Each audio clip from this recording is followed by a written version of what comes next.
ستا د درود حوړما خدای او ملائکو ته ما دا دوا خوړلې ده نه نن مې د دوه ورځې درې وارې کیر څونه خوړله ښه صاحب ما ته سمه جوړه ښه سره شی ماتب و لړزه و خوی و زه فکر شان خاصم دا دوا څه خوړې پرون برایي ښه درې ښه اوس بخیر د جوړښت حال در سره شته ستا د درود حوړما خدای او ملائکو ته دا تو د جذب وړما خدای او ملائکو ته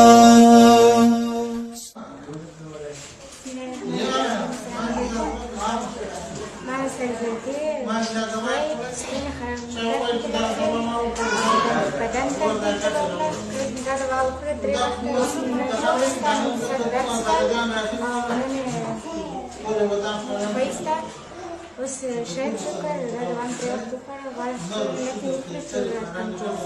دا دوا څه خورې سهار ماښام بیا سبا حال دې څنګه دی اوس ډېر ښه خو دې ورک شوی دی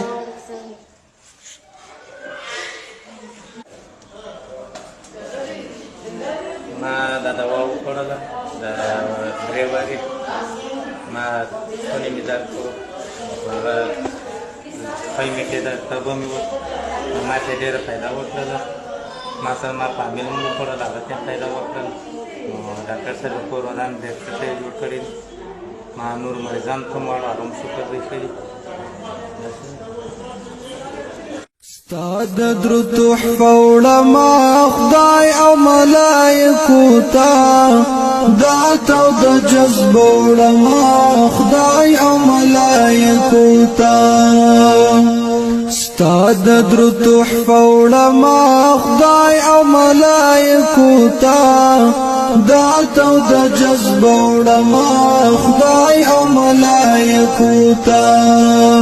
زمکا کی بستال نمل وڑا ڈالی کمادا زمکا کی بستال نمل وڑا ڈالی کمادا السلام علیکم کوم دوا چې ډاکټر صاحب جوړه کړې ده همدا ډېر ښه دوا ده ما خوړلې ده ما فامیل خوړلې ده الحمدلله ټول ښه شوي صحت مکمل شو ورځ په ورځ نور هم ښه کېږم او کور یې ودان ډاکټر صاحب دا دوا څه خوړې دا دوا موږ زما فعلا خپل دا اول وارې دی فامیل مو څو وارې نور هم استفاده کړې ده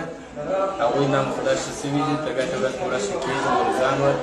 ما فعلا دا مې اول وارې دی ښه کېدی زړه مې بند و نسبت اوس ښه ښه سوی یاست